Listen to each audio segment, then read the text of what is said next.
Ooh, folks, I do apologize. I think I was muted. I almost have to start it all over again. But with our regular intro, I just want to let you know we had our regular intro for you that we always start with. And you know we start with Bob and we tell you, could you be loved, right? So we're going to start over again. Here we go. Here we go. We're going to start all over again. Stay with us. Stay with us. All right. Welcome to the VADSBC show, live. Yeah, folks. And we are back with you on May the 25th, 2022. And we want you to know that you're loved. Listen, remember this. Don't let them fool you. Not at all. Don't let them try to school you with everything that's not true, because we got you here on Woke Wednesday, here on the VADSBC show, live. And we're so glad to have you back, folks. So glad to do it over again. And that's one of the things you can do with live internet or live TV or live computer, whatever you want to call it. But we're so happy to have you back. And today is a day that we're happy everyone's here who is here, because it's been a really tough week. It's been a very tough couple of weeks. A lot of things that has affected the nation's just their spirit, you know, and it's like PTSD. But you know what? We are still here. We are here. We're not going to let them fool us. We're not going to let them school us. We're going to keep on being encouraged. We're going to keep on encouraging others. And we want to let you know that what you need to be doing is staying in that vein. And folks, as we say every week when I come back here, I try to just talk to folks about remembering to do what they need to do to keep themselves safe during this still season of COVID-19. Wearing your mask at the appropriate time. I know a lot of people have stepped back off of that, but in certain scenarios, you still need to be doing things that keep yourself and your family safe. Act appropriately as far as that mask and getting your vaccinations and all that go. Now, moving through that again, just talking to you about the Virginia Democratic Small Business Caucus show live. We always want to remind folks of that and just kind of stay on the point that we've always tried to stay on until it's over. And I tell people all the time, one of the things that you need to do, is stay on point. Do not let people get you off of your game. There is a long game out here, folks, and there is a short game out here.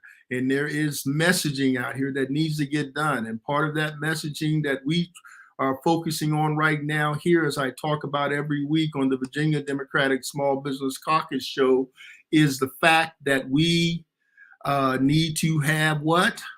Voting rights. What? Voting rights.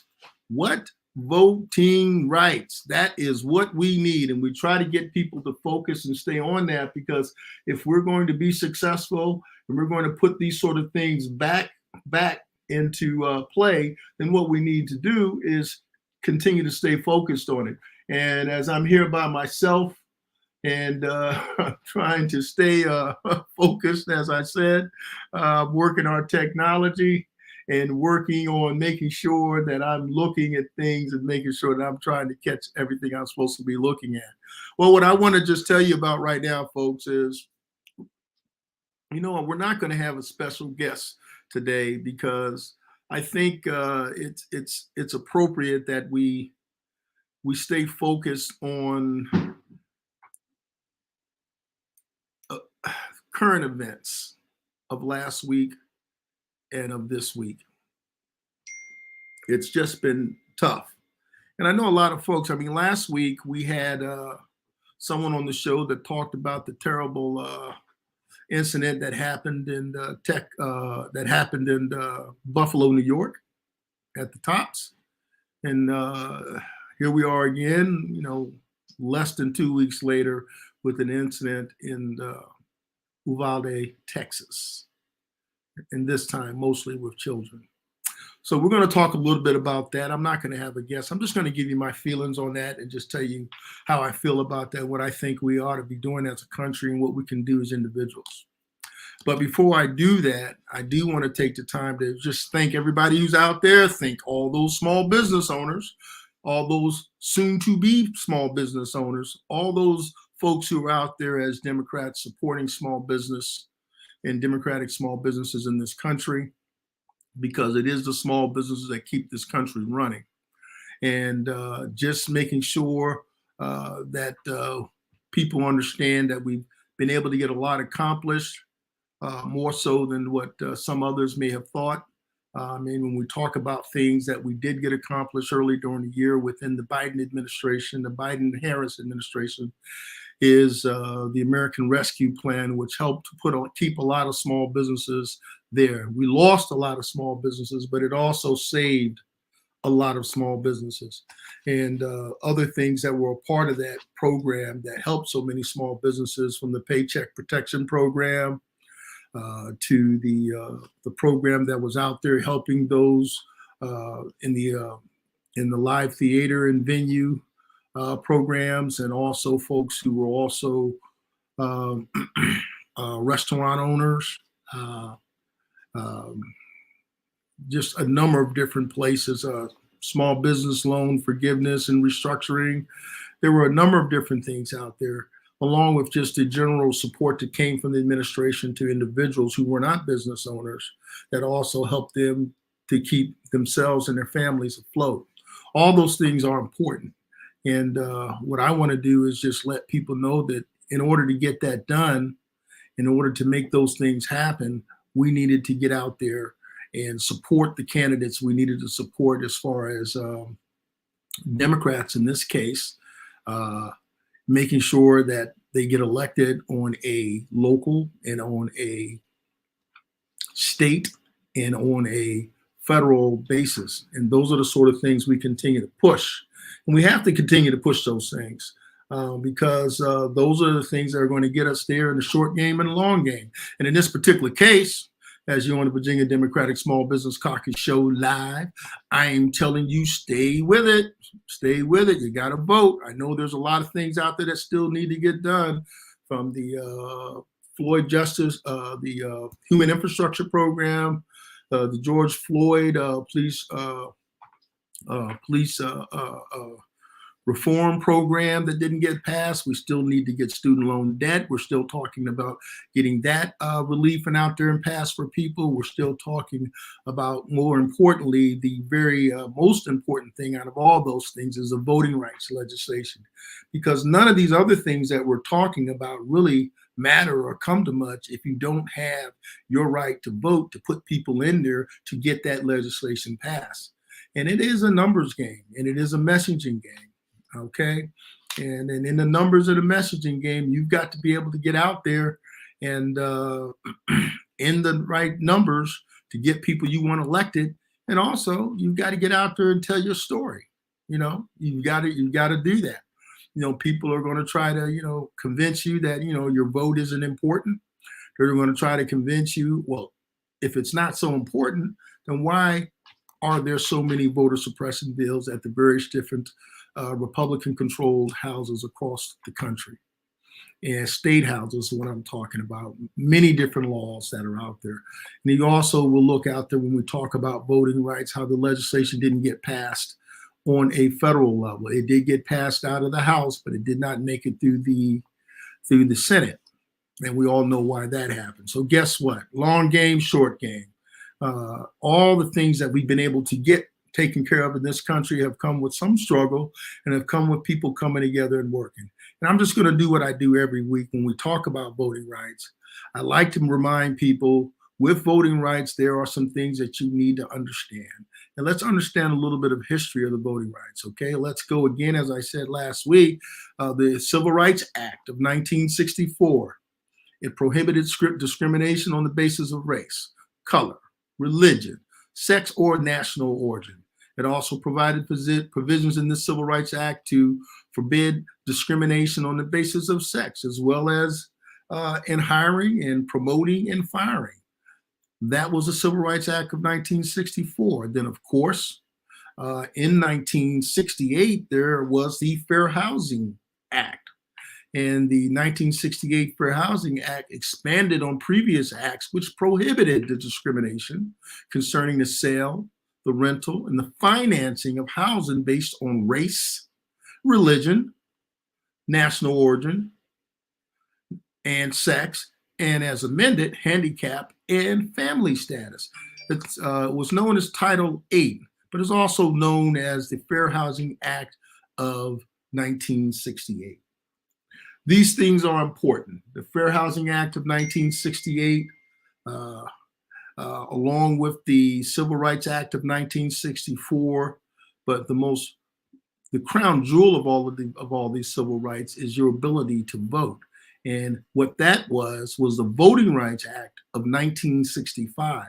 This act was signed into law on the 6th of August, and its anniversary is coming up. In 1965 by President Lyndon Johnson.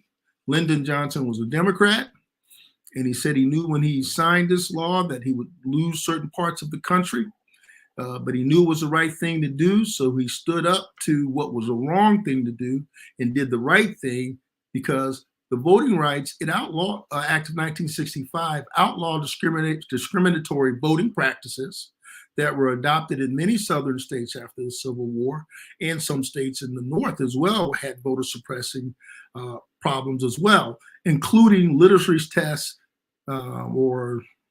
that's just an example, that was a prerequisite for voting. And the literacy test is just an example of voter suppression, that basically things that they put into law to say, well, if you can't pay a certain amount of money, or if you can't pass this test, or if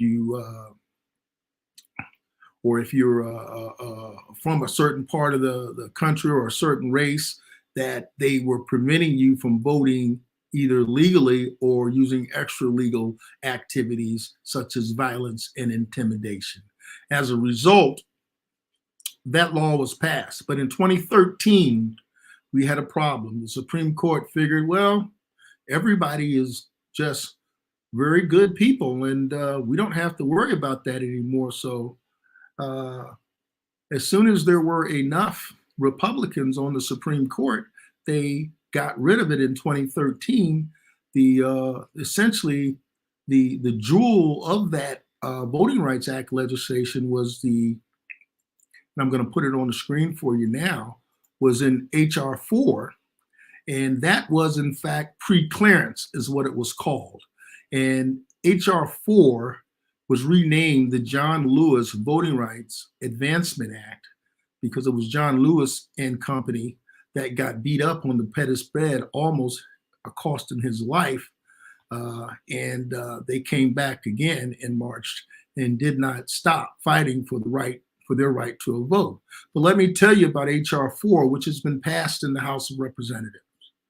And what it has in it is the Pre-Clearance Act. And what the Pre-Clearance Act requires is that, what the Voting Rights Act, the John Lewis Voting Rights Advancement Act, actually did in 2019 and 2020 when it was passed, it specifically did these things. And I want to be very clear about them. It modernized the voting rights formula for determining discrimination in states and localities.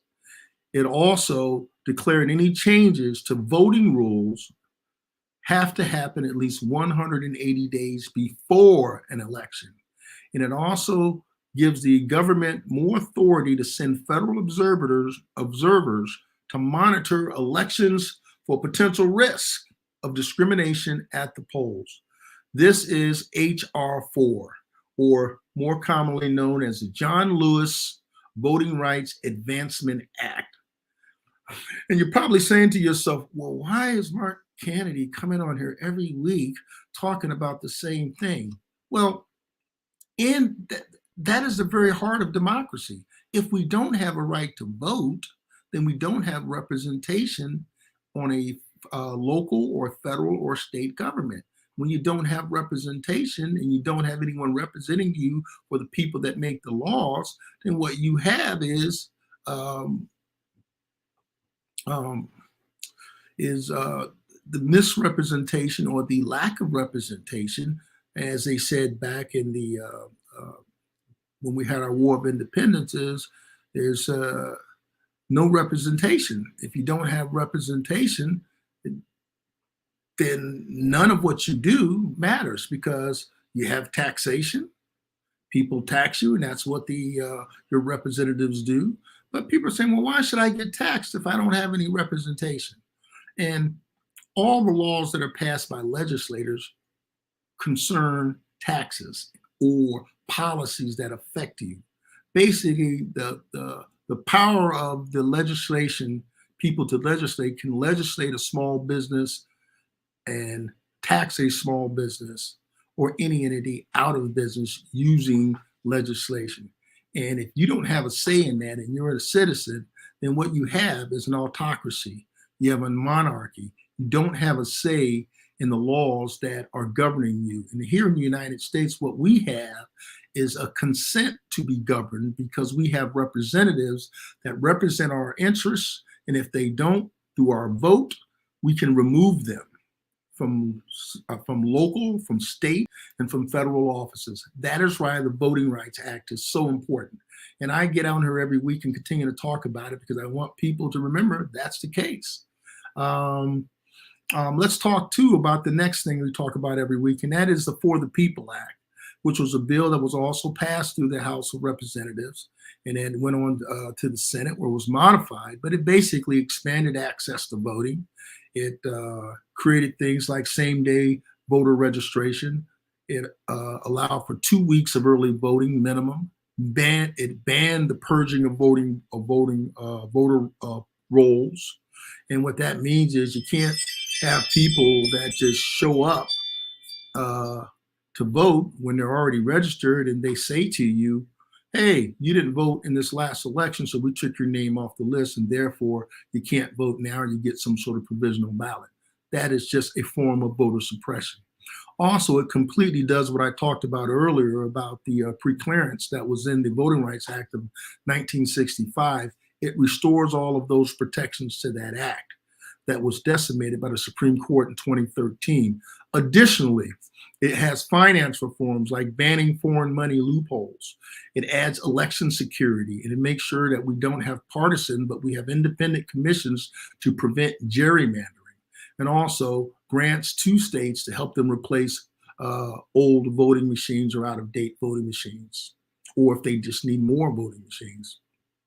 And also processes for auditing and securing election results, which is extremely important, because a lot of what you see that's going on now is not only are they trying to suppress the vote for making it difficult for people to vote, which is coming from the Republicans, but they also are trying to say, even if you do win, we're putting people in the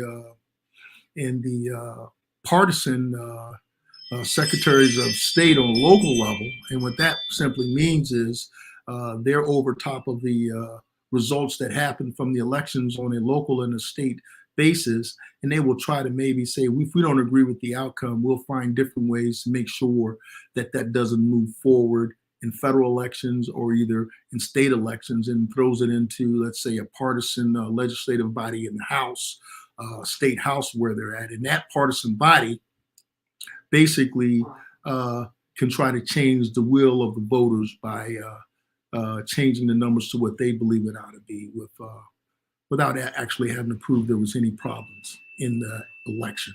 So those things are extremely important. And that's why I take the time every week to remind people the reason why HR 4 is very important, the John Lewis Voting Rights Advancement Act. Also, that's the reason why I talk about the For the People Act of 2021. And also there was a bill also that did not pass in the Senate, which was a combination of those things, because we did not have enough votes, because it was a requirement of at least a certain amount of votes, but we did not have it as Democrats in order to make sure we could overcome the number that was needed in order to get an election. And also, folks, it is live broadcast, and it is here in my home. I'm broadcasting out of my library, and as a result, you're going to hear some background noise. It just happens. So what I'm doing now is trying to make sure that we kind of pause for a minute to make sure we are able to make sure you can hear what I'm saying. So here's a quick pause.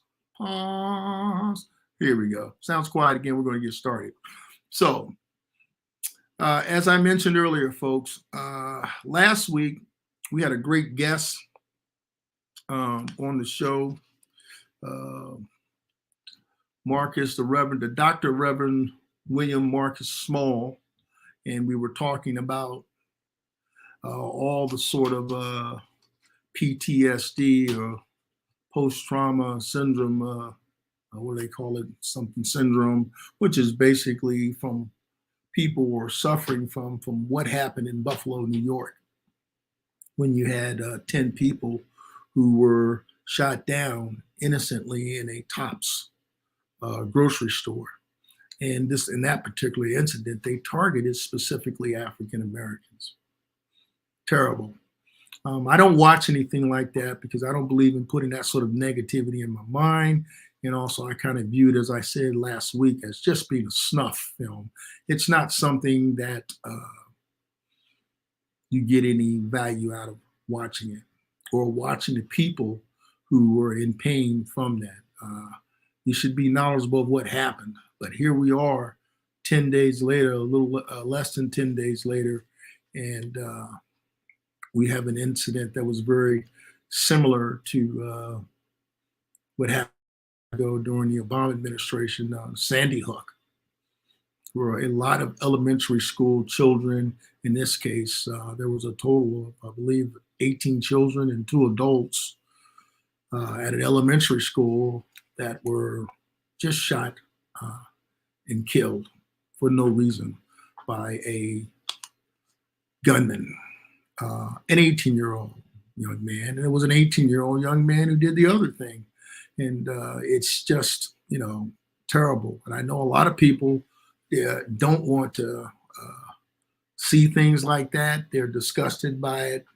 They're kind of wondering to themselves, well, what kind of person does this sort of thing? And if we're in fact the greatest country in the world, which we may be on certain things, but certainly when it comes to mass shootings, we don't want to be number one in the world in mass shootings and killing of Americans, killing other Americans, and particularly elderly Americans, and more in particular, children. It's disgusting. It's not something we should be proud of as Americans. And being the country that we are, we need to do something about it. I believe that there is a higher power. I wear on this ear here a symbol called Genia May, and I also have a ring here with a Genia May symbol. Sometimes you see me drinking and I have a mug on it with a Genia May symbol. Clear my throat. And you probably have seen that in the past and say, what is that? Well, there's an African Adinkra symbol, and what it stands for is the omnipotence of God. And when you believe in the omnipotence of God in this world, you fear no man, you fear nothing. And your job is to do what you believe is right and do the will of what God is asking you to do. That's my personal belief. Now, in reference to the Second Amendment and people having a right to own a gun or a handgun or a long gun, I've got no problem with that. You can look at me and see I'm an African American, and nobody, especially African Americans, don't have a problem with saying people have a right to protect themselves. It's something that's in the Constitution of the United States. You have the right to protect yourself and pursuit of life, liberty, and happiness. And you have a right in the Constitution to have a firearm. However, everything has limits. You have the right to freedom of speech, but you can't stand up in a crowded venue and yell fire and cause people to get trampled to death and to cause a riot unnecessarily. You have freedom of speech, but that freedom of speech also comes with responsibility. And the folks we elect to our state and our local and our federal government really respond to the Constitution and say whether or not what the limits on that is. It is not just any limit. Just because you have freedom doesn't mean that you have the right to enslave other people so you can make money. We fought a civil war about that. Saying that, no, you don't have a right to enslave other people just so that you can get them to work for free and you can make money. That's not a good idea for a capitalistic country to do. And the reason why they don't do that is because there are limits to your rights. You can't just do whatever you want. You have to be able to do what's the right thing. And the reason why we have what we call these deliberative bodies known as the legislative bodies in this country in a democracy. And let me just go over it again for everyone that, was catching some Z's in their 12th grade government class. The United States is a democracy. And in a democracy, it has separation of powers. You have the judiciary, which is your courts. You have a legislative body, which makes the laws and has the ability to tax people, which includes the House of Representatives and the Senate. You have similar things on a state level and a local level. And you also have, finally, excuse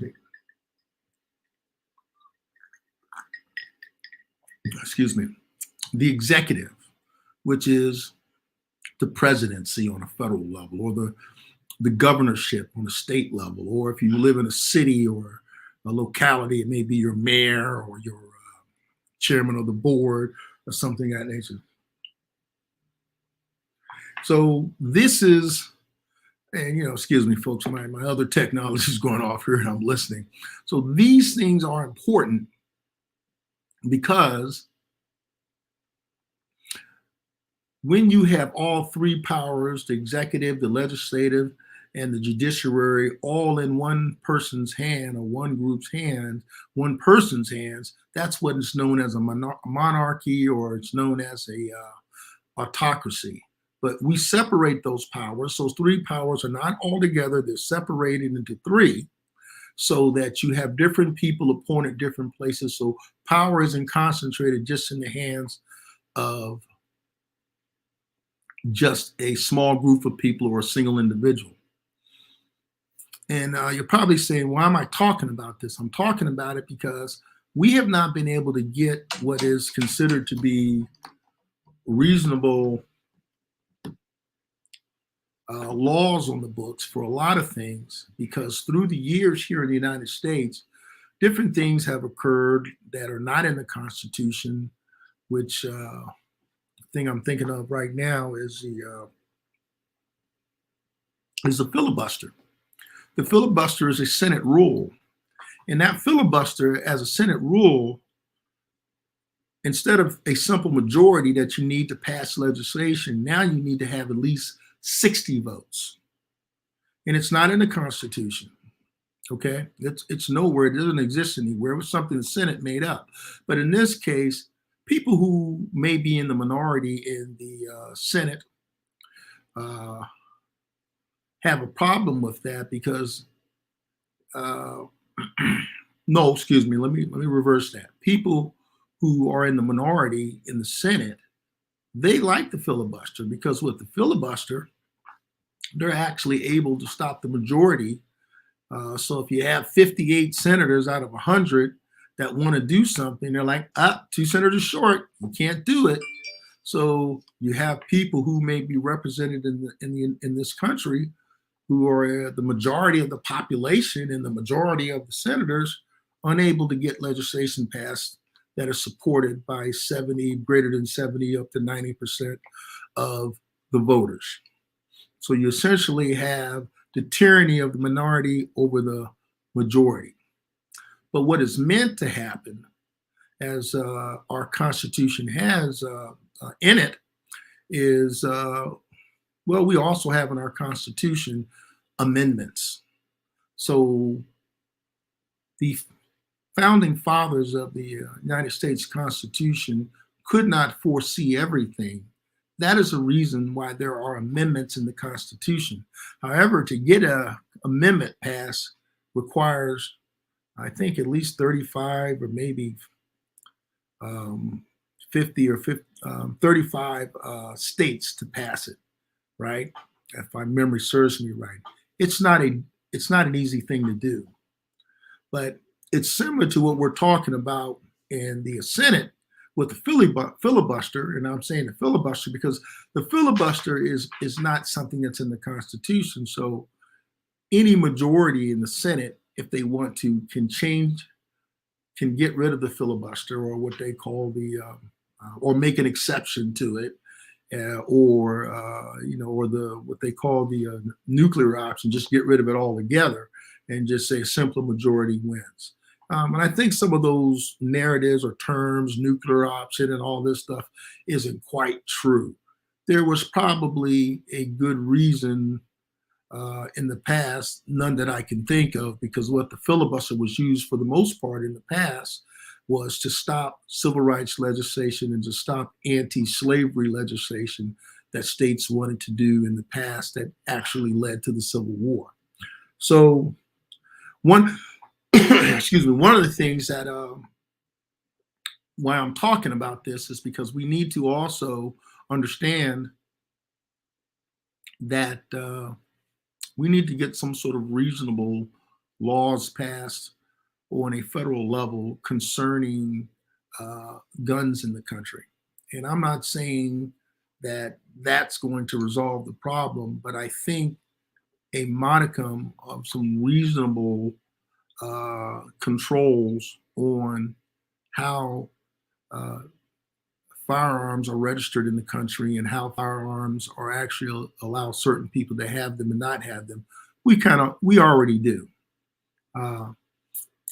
I don't know whether or not it would have changed, probably not, the outcome of what happened in the last 10 days with 2 of these mass shootings, but I wanted to take some time today to at least speak to that, because people have gotten so used to it, it's become so normalized that they're like, oh, okay, there's another mass shooting, and they just kind of, continue to go on and eat their lunch and say, that's too bad, prayers and thoughts and all those sorts of things. Meanwhile, here we are looking at our fellow Americans who are elementary school kids. Now remember, elementary school kids are kids that are, 7, 8, 9 years old, 10 years old, being, shot down either with, handguns or shotguns or AR-15s by other Americans or American citizens, even when they're adults, simply at a store shopping to get their groceries for the day. Elderly people, tax-paying people contributing to our country. Someone comes in, I don't care what their reason is, whether they're crazy or whether they're some sort of person who's a white nationalist or some other person who is just plumb out of their mind, or some sort of terrorist, which you can kind of equate all of those things underneath that as far as I'm concerned. And they're in just killing Americans, killing other people who are also Americans. So how do we as a country resolve this? We have to do something. I believe in a higher power, and I just want to make sure that other people who believe in a higher power, whether you call it God or Allah or Buddha, whatever you feel your greater power is, No religion that I know allows for just the wanton killing of children and innocent people for no reason whatsoever. And if we as Americans who are Christians or Muslims or Jewish or other religions feel that way, then why would we simply sit on our hands and do nothing because of other things that you may want from politicians or representatives on a federal, local, or state basis and simply do nothing but say, oh, that's too bad? We can't do that. You know, my father raised me, and my mother, my grandparents and great grandparents always said to me, when you see something that's wrong, you need to speak up and you need to speak out. You can't just sit back and do nothing. So I'm simply right now speaking out. And I'm hoping that doing this and working with other people of like minds, that we can come to a solution. I don't know what the solution is because there's so many guns out there in the United States.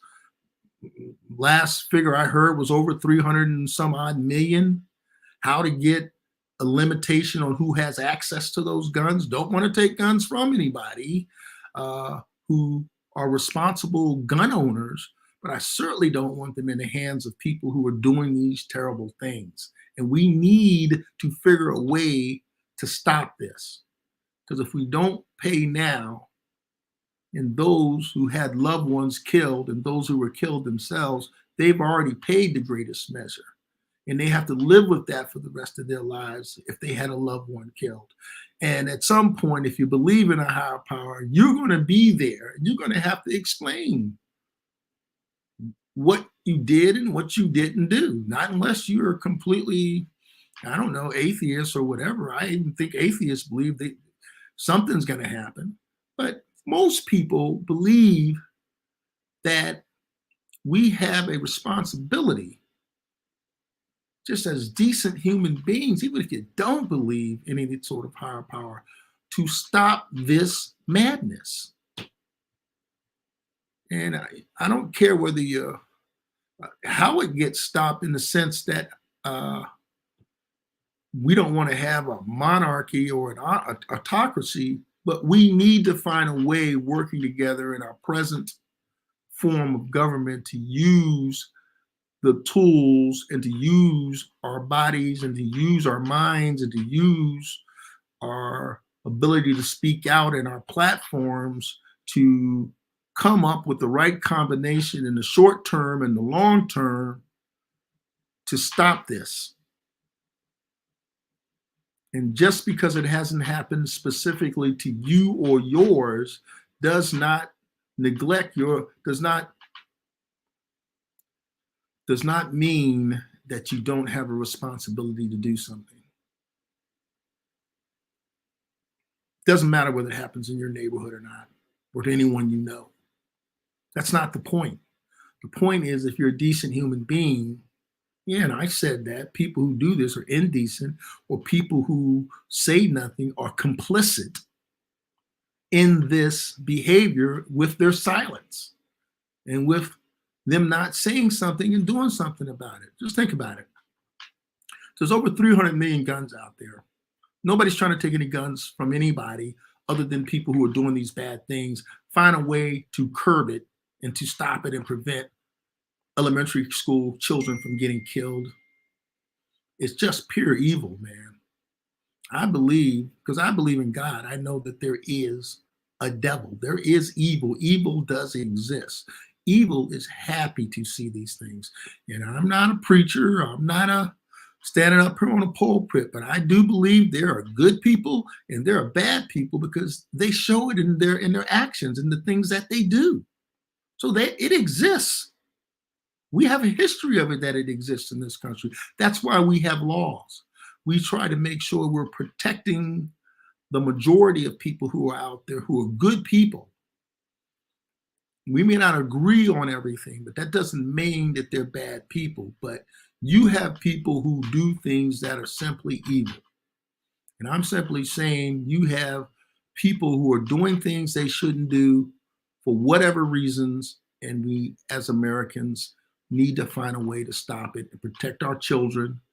As men, we need to protect our wives, and as wives, we need to protect our husbands and our children. And we need to make sure that we end this so this becomes a bad memory, and we need to find a way not to repeat it and not to give it any sort of life or any air. That's why I'm not really having a guest on today. I mean, I could have a guest on today and we can talk about subject du jour, subject of the day, but to ignore this like it didn't happen, 18 kids, 2 adults, babies, elementary school kids. I mean, I went to my daughter's graduation. Both of them have graduated from college, and my son has graduated from college. Went to my daughter's getting her another degree that she was getting in pastoral ministry. And I tell you, I'm very grateful that they're safe and that they're okay. They can go on and live their lives and live many years beyond what I'll live. That's what I pray for, and that this world will be a better place, and this union will be a better union, a more perfect union. But I don't know what I would do. And I'll be honest, if one of mine were taken away from me in the way that these children were taken away from their people who love them in Texas, it's unfathomable. It's crazy. And God don't like crazy and ugly. He just doesn't. So we as a people need to make sure we're doing something about this. If we love each other, or at a minimum respect each other, then we want to make sure everybody can live their life to their fullest ability, that everybody has the right to get an education, to pursue their dreams in life here in this country that the United States, for the most part, allows. Of course, we've got a lot of stuff we need to fix, and to make a way for the next generation. It's not our job as adults, and we can't put this on our kids. Adults. In this case, people say you're an adult at 18, or at least you can vote and you can be drafted into the military. But we all know who are parents. I'm 62 years old. We all know that 18 people are not prepared as they are when they get to be 25 years or older. In most cases, if you're 25, you manage to finish some sort of vocational skill or some sort of collegiate degree, undergraduate, graduate school, or some sort of training that allows you to go out and make a living for yourself and to start a business and contribute to society and pay taxes. Yes, but what we have now that's going on is what I consider, they're 18, but they're essentially really children still, in the sense of their age, out there killing other adults and children. But they are men. In this case, they are the age that we have decided you have a right to vote and you have a right to be drafted. So, male and female, at that age of 18, that is an age when you're supposed to know better. And you're subject to the full penalties of the law. What's kind of peculiar, though, is you have these people that do these things, and you have,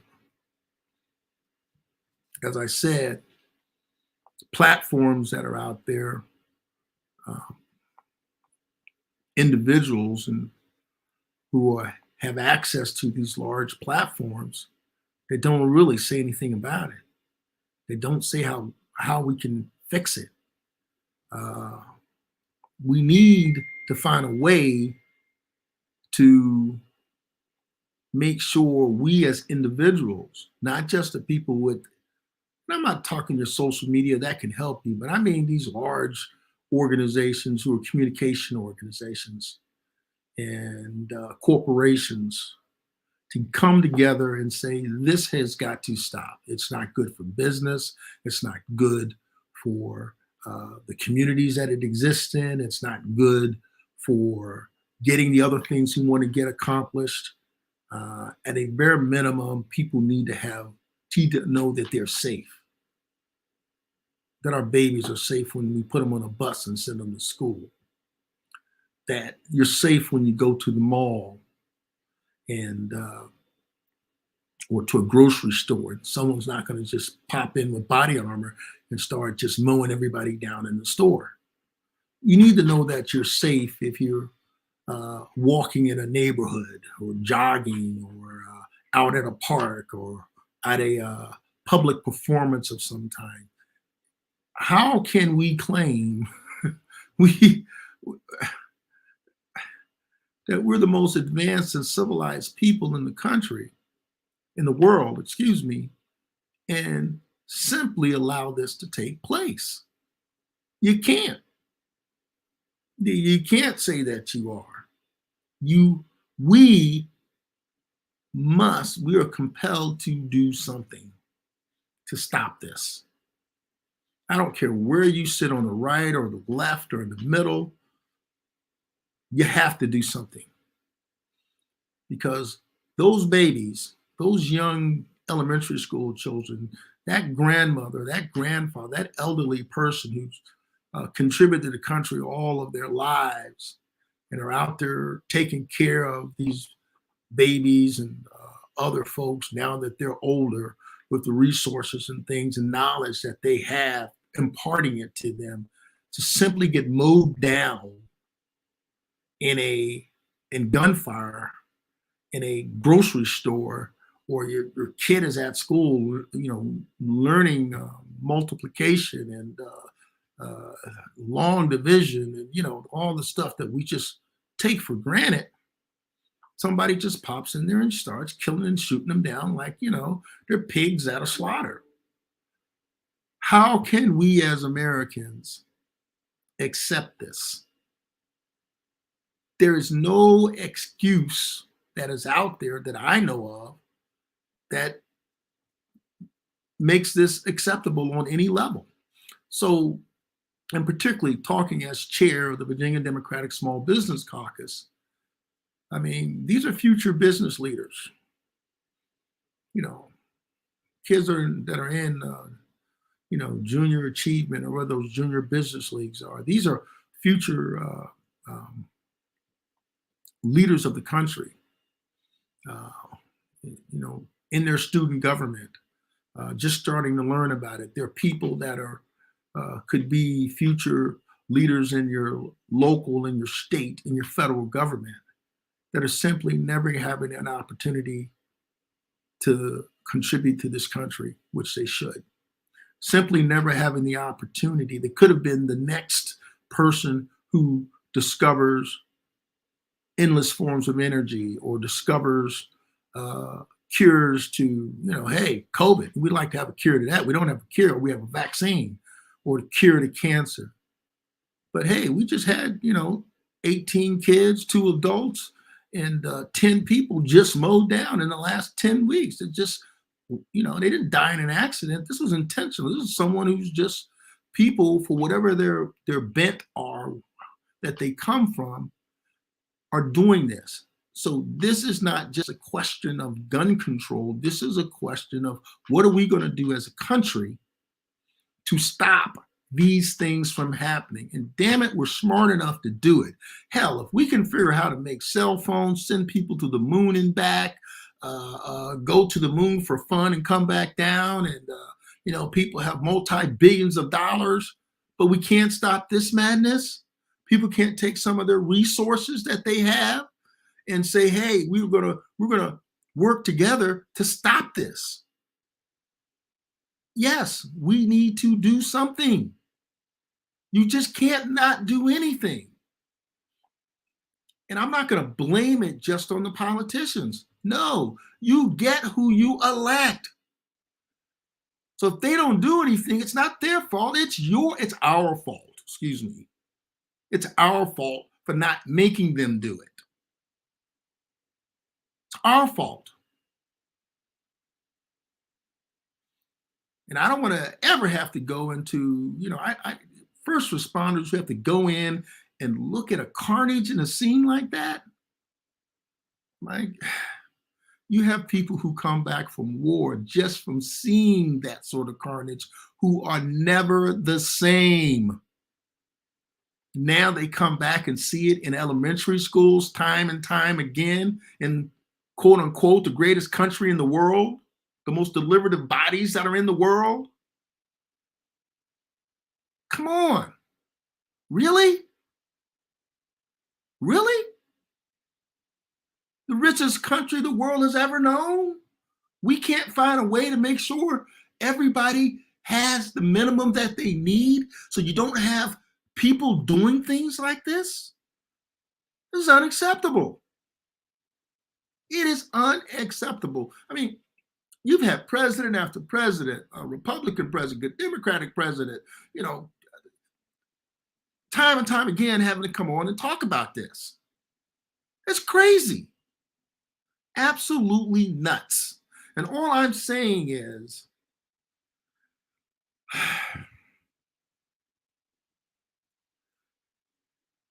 I'm tired of this carnage.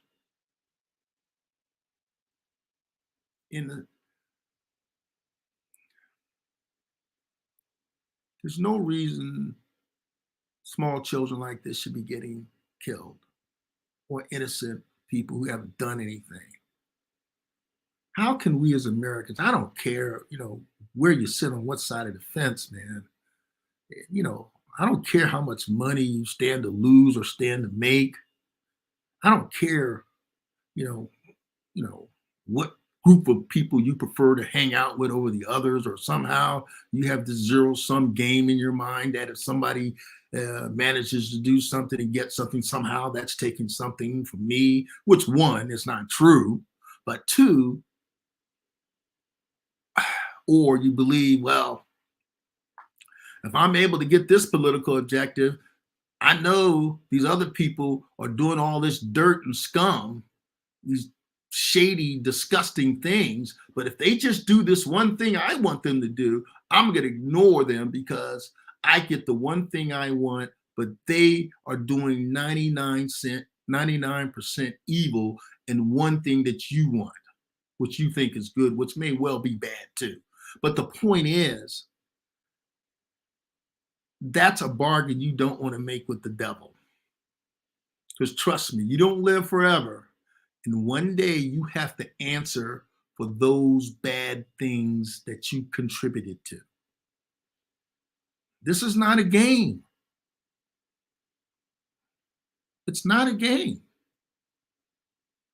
Children are dying. Innocent people are dying. People are being affected for the rest of their lives. And when that happens, it just doesn't happen to them. With our media platforms, that post-trauma syndrome affects the whole country. And if you can sit around and smile about that and think that that is a good thing, we are in way more trouble than I thought we were. Way more trouble. Damn it. We need to do something. And don't just come up and say it's the guns. It's not just the guns. Yeah, we need less guns and control over them, but there is something wrong with people's minds. Because your mind, how the folks of Kemet said, your heart is your spirit. It tells your mind what to do. Your mind only is another organ that will do things only because your spirit allows it to happen.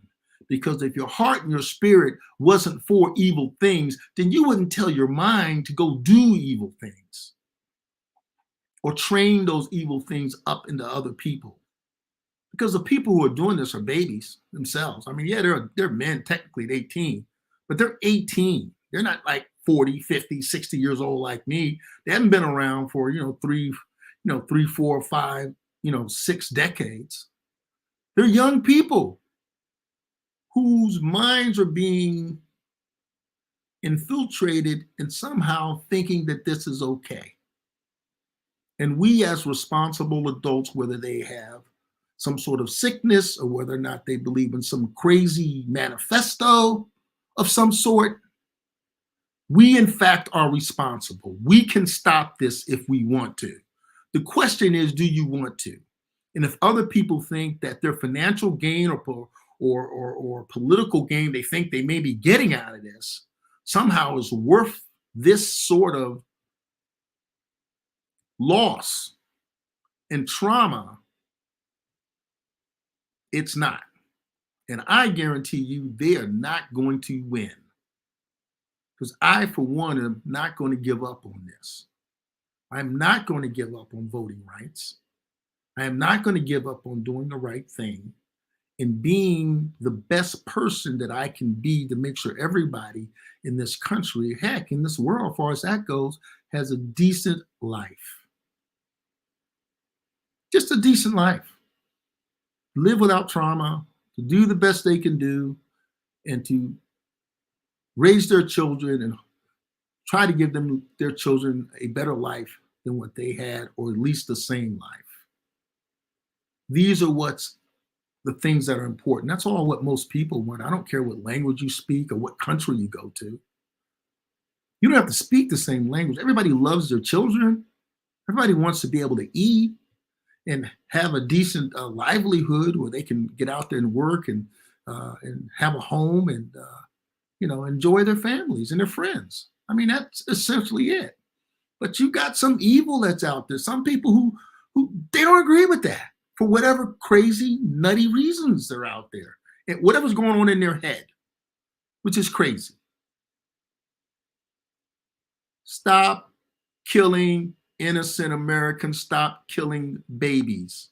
Whether you're crazy, whether you're racist, or whether or not you're just demented, or I don't know, or not demented, stop it. And we as Americans need to work to stop this from happening. It has got to stop.